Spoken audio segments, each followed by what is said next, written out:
नमस्कार, आप देख रहे हैं PBT express news live channel और मैं हूं आपके साथ सपना। चलिए रुक कर लेते हैं आज की बड़ी खबरों की ओर। बर्स्ट उनके जो फटने की उनका जो खतरा रहता है उसको कम करने के लिए। लेकिन अभी तक जो खबरें हमें आ रही हैं, जो किश्तवाड़ में हुआ वो ग्लेशियर लेक फटने से नहीं हुआ, वो बादल फटने से हुआ है।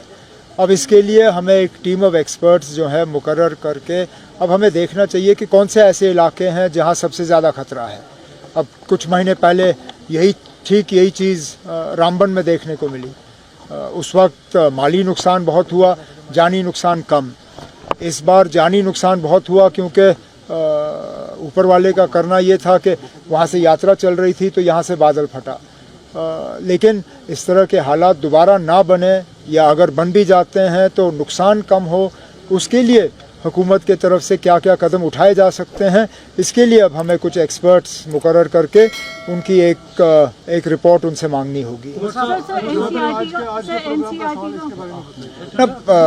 वो तो तालीम से लेके था। हम चाहते हैं कि हम अपने बच्चियों को बेहतर से बेहतर तालीम फराहम करें।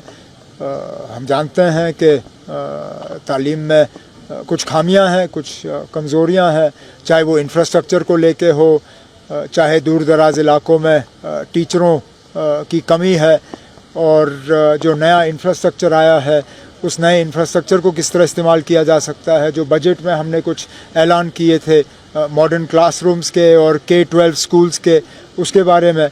तो ये वन डे वर्कशॉप है। मैंने तो इनसे यही कहा हुआ है कि ये अगर 10 चीज़ें एक रोड मैप के तहत 10 हमें अपनी सिफारिशें दें तो उस पर हम अमल कर लेंगे। आफ्टर बैनिंग सम पब्लिकेशंस, अब NCERT का एक मॉड्यूल आया है जिसमें दे आर सेइंग कि जो पार्टीशन था वो जिन्ना की वजह से खाली नहीं हुआ, कांग्रेस की वजह से भी हुआ और माउंट बेटन की वजह से, एंड ऑल्सो जो कश्मीर में सिक्योरिटी कंडीशन हुई वो उस वजह से हुई।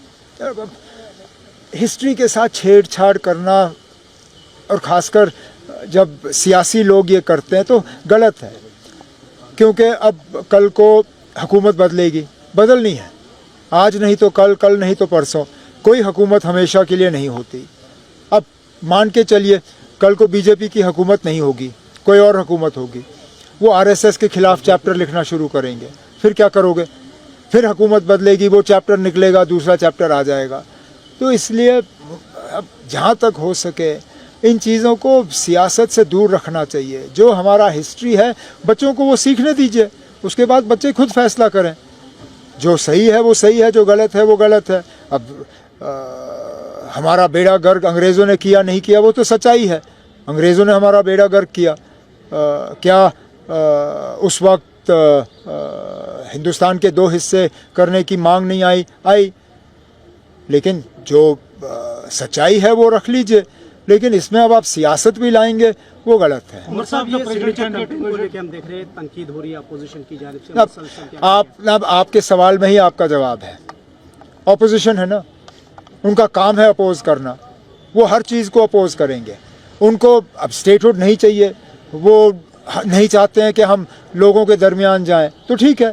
अब हम जब हम कुछ नहीं कर रहे थे तब वो कह रहे थे आप कुछ नहीं, आप क्यों नहीं निकलते हो, आप निकलते क्यों नहीं हो, आप लोगों को शामिल क्यों नहीं करते हो। अब हम निकले, लोगों को हम शामिल कर रहे हैं। अब वो कहते हैं आप लोगों को क्यों शामिल कर रहे हो।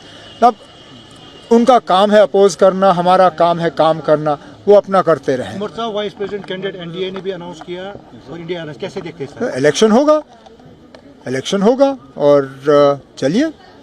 पहले तो अभी तक तो हम समझ नहीं पाए कि ये इलेक्शन हमारे ऊपर ठोसा क्यों गया। इतनी जल्दी अचानक वो वाइस प्रेसिडेंट धनखड़ साहब छोड़ के गए, और गए कहाँ? जिस दिन से छोड़ा उस दिन से नज़र नहीं आए।